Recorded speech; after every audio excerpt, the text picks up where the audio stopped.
What's going on, everybody? Swanee here. Welcome back to another episode of Truck Talk. We're back on American Truck Sim today. We're over in San Diego. I know I've been spending a lot of time in San Diego lately. It's kind of weird, but I guess that's kind of the theme going on. But anyway, we're going up to Bakersfield. We got some tires we're transporting for Tesla, and as soon as we get on the freeway here, we'll get started with some truck talk. Oh, I got the parking brake on. All right, let's get on out of here. So I recently, I think the last episode I mentioned something about being able to have enough money to hire another driver and upgrade the garage, and I was able to do that. So we do have another driver going for us now, making us some money, which is good. I did take a loan out though, because I think I was at like 80 grand or 90 grand or something, and I bought the garage upgrade to get another driver, but then I didn't realize that you had to buy another truck too, so that was something I had to do. Alright, this is a pain in the ass to get out of this place. I always get stuck here. This car go first. We're gonna have to use that side of the road. Alright, I think we're good.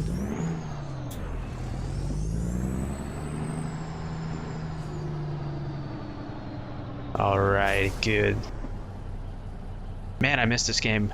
I haven't played in a while. It's yeah, I was playing Euro Truck Sim in the last episode, and I like that too, to be honest. But this is kind of nice, just because, you know, this is somewhat familiar to me. Like I know the areas and stuff like that, so it's kind of cool driving in a sim that you can drive in real life. So that's kind of cool. Also, if you guys haven't checked out Truck Talk, be sure to go check it out on the channel. I got some good topics we talk about. You know, we got to talk about like how I think last episode's was stress, and how I think it's kind of a good thing to have, just because it kind of signalizes you having success and stuff like that. And there's some other stuff as far as like stuff about joining YouTube networks, or you know, why people should do YouTube channels, or there's even one on me quitting my job. And yeah, I think they're fun to do. I enjoy talking and kind of sharing my thoughts with everybody. And you know, the goal is to kind of just share my ideas, and if someone, you know, takes the advice and does something with it, then that's kind of the goal. So the only thing I don't like about San Diego here is, like, I feel like all the places that you pick up stuff are super far away from the freeway. It takes like 5 or 10 minutes just to get out of town. But we're all rested up and fueled up. When I loaded into the game, my guy was pretty tired, and we had no fuel in the truck, so I was able to do that stuff before we got started here, so I didn't have to worry about any of that.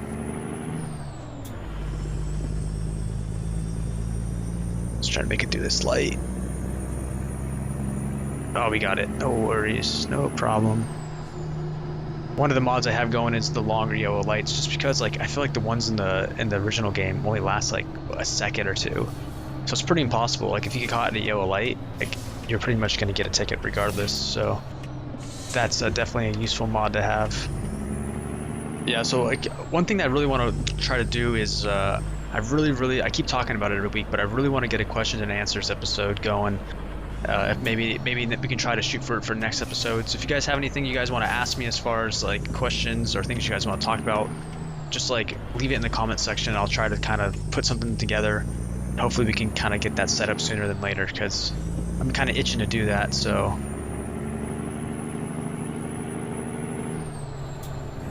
alrighty, we only got, it's not too far, about 219 miles. I think we're pretty close to off the highway, where we're dropping our stuff off, so it should be pretty quick. But I'm gonna jump into Truck Talk now, and I will catch up with you guys once we are getting off the freeway and we get into Bakersfield. Alrighty guys, so this week on Truck Talk, I kind of want to talk about starting a business. This is something that I've done a couple times. I've started a couple businesses, whether or not they be full-on businesses or small businesses or whatever. It's just kind of something that I've gone through, and I'm actually starting to work on right now as well. So for those of you guys that don't know, I did quit my job as a real estate. You know, I was working for commercial real estate as an account executive. I'd worked with multi-million-dollar clients. We closed deals and whatnot. And I left it because I wasn't happy with doing that as like a career. And I don't think that that's something that anyone should really have to go through is do a job that they don't really enjoy. I believe that there's something out there for everybody that they can wake up and do. And as long as it makes you happy, then it's worth doing, and it won't even feel like work. So that's kind of like where that all started. So it took me some time to figure out what I wanted to do. And I've always been a fan of filmmaking and photography. And so I decided to do and pursue that as a full-time thing. I've recently started to figure out how to put that together in a business, and I've realized that I wanted to do real estate photography because I still obviously I really enjoy real estate. I just didn't like working in the day-to-day aspects of like a financial side of things. And so that's what I'm kind of working on right now, is putting together a business for that. The perks of being a business owner are, you get to be your own boss, and you get to make, as much money as you really want to do. You're not having someone control your success. Essentially, like what I always had issues with working for a career, for a boss or a company, is that I would move through a company, I'd learn a position super well, and I want to progress, but that's not under your control. I mean, you have supervisors and bosses and stuff above you. They get to decide when you are going to move up in a company or make more money or tell you when to take time off, and that's just not something that I ever really wanted to be a part of. So that, for me, having a business and having those perks are enough for me to take all the risks that are involved in having your own company. To me, it's worth it. And I kind of wanted to share my basic ideas of like what I think a solid start is for someone that wants to make a company. I kind of give some of my advice and maybe just kind of walk you through the steps of what an average person would do when they're starting a company. First step you want to do is figure out what kind of business you want to do. Obviously, like, are you offering a service? Are you offering a product? Find your niche. Where are you going to fit in that marketplace? Where are you going to stand out? What's going to make you different than everybody else, and what's going to make you become successful? Obviously, step 2 would then be to research the market that's already in place. Find out what other people are offering, and so you can kind of determine how you can be one step above them and offer something better to new clients. Because essentially, what you want to do is, you're trying to earn clients, and if there's already some people out there that are already doing something that you're trying to do, the idea is that you need to convince them to come to you instead of working with them. So that's something you really need to spend a lot of time on, is figure out exactly, what area you're going to set. So find your niche, find out what those people are doing, and then figure out how to beat them. Then step 3 would be to write a business plan, obviously including, your market analysis that you just did. You'd have an introduction on yourself, who you are, what experience you have as far as what you want to do is for your company, or experience you've had in the past, reasons why people should trust you or hire you, that kind of stuff. You want to, set goals for the company, figure out, where you want to be realistic, but set something high enough to where, you can actually achieve it and feel like you've done something. And I think that's like the most important thing, is to set a goal, just because like it holds you accountable for what you're doing, and you can kind of see how you're progressing, and then you can make adjustments and stuff if you're not reaching it, or if you are reaching it too early, you can even set the bar higher. Hopefully it's the latter too. Hopefully you're reaching your goals sooner than later. And then, you also want to have projections. So like if you have a service, what are you charging for your service? How many clients do you expect to have? Put projections for like a yearly income and expense and stuff like that, so people can see kind of how the money side of your business is going to work out. You're also going to need a kind of a cost breakdown of all the materials and resources that you're going to need to make your business successful. A lot of times when you start a business, you're going to be a one-man shop, and you might need resources like a computer, or like in my case, I need a camera and some lenses and stuff like that I would need specifically for real estate. But you get the idea. You need to write down everything that you think that you need to make that company successful, and it could be marketing expenses, it could be interest reserve if you're having a loan that you're taking, or living expenses, or whatever you need to supplement maybe some time that you're not going to be making any money or whatnot, and just kind of write it all down on a piece of paper so it's clear. State the facts, and then you can so people can see exactly what you need. The last thing you're going to want is a request for funds letter. That's essentially some pricing that you're going to put together, some terms that you would present to an investor, and you want it to be enticing enough for them to want to take it and lend you their money so they can make money on it, but also not so much that it's going to put you in like a burden for your company and kind of put you in a hole. So it's always negotiable. You kind of want to write out a couple of different options and then kind of figure it out with them and figure out what works best for you guys. So the next step, obviously, after that would be to find an investor to present your business plan to.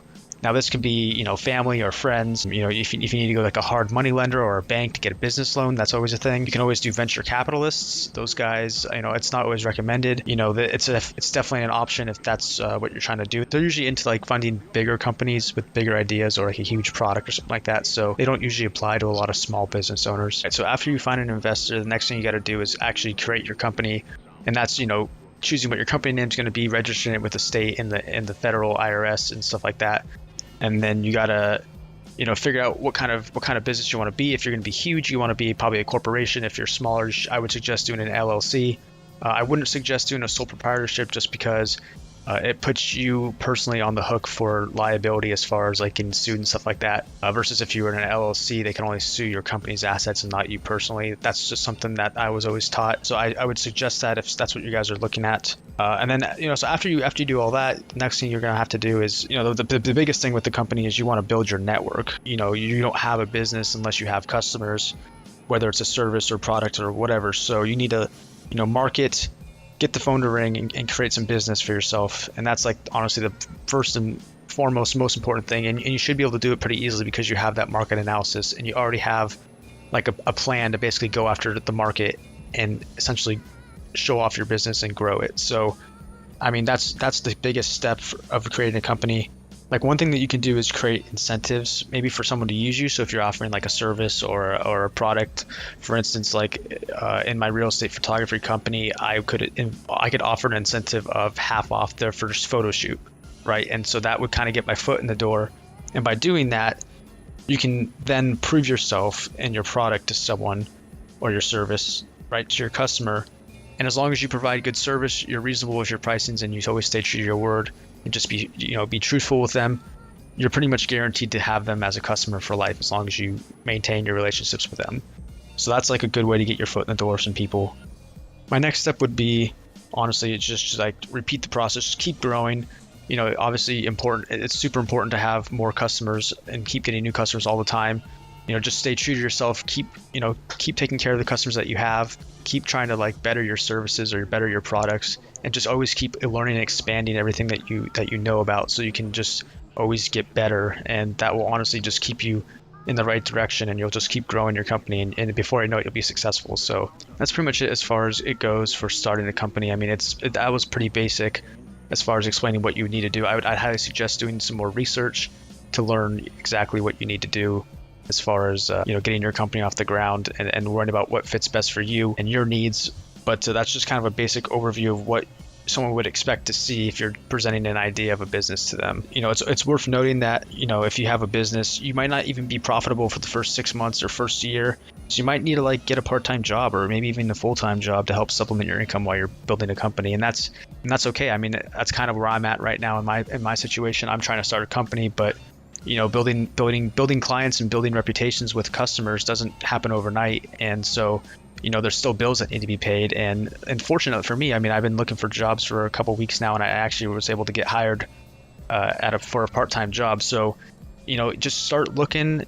It doesn't hurt to kind of start pre-planning everything. And honestly, if you have an idea or something that you're passionate about, like just pursue it. I honestly think that anyone's capable of doing anything. You just got to put your mind to it and work hard, and it will work out. I mean, that's all I can kind of say based off of prior experiences that I've been through.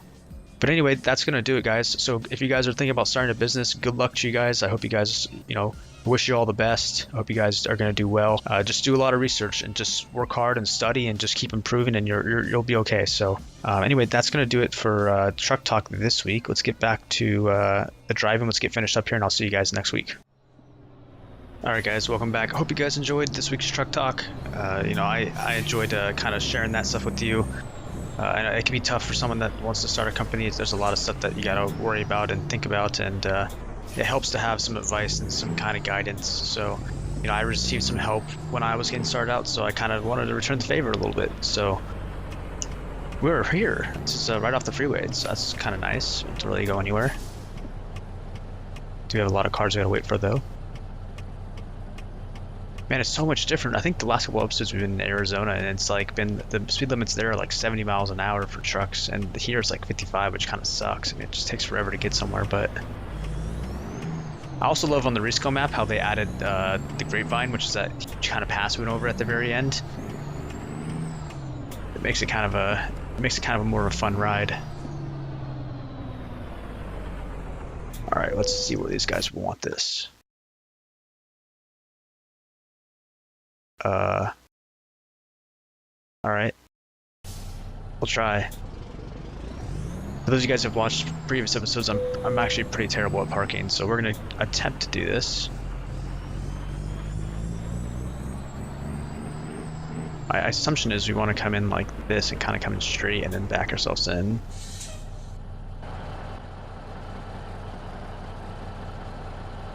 I need to come forward a little bit more. Let's try that.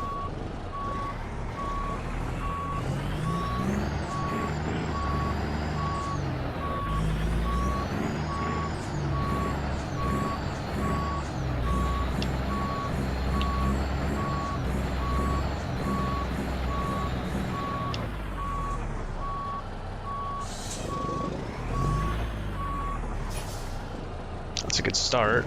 I think it just didn't crank back as fast as I wanted it to. 2 hours later.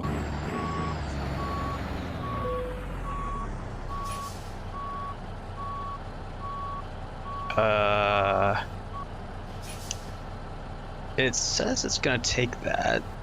You know, that's pretty terrible, but I guess I don't really care, to be honest. That parking job was a pain in the ass. I should have got 90 XP for that. Anyway, I'll unload it here.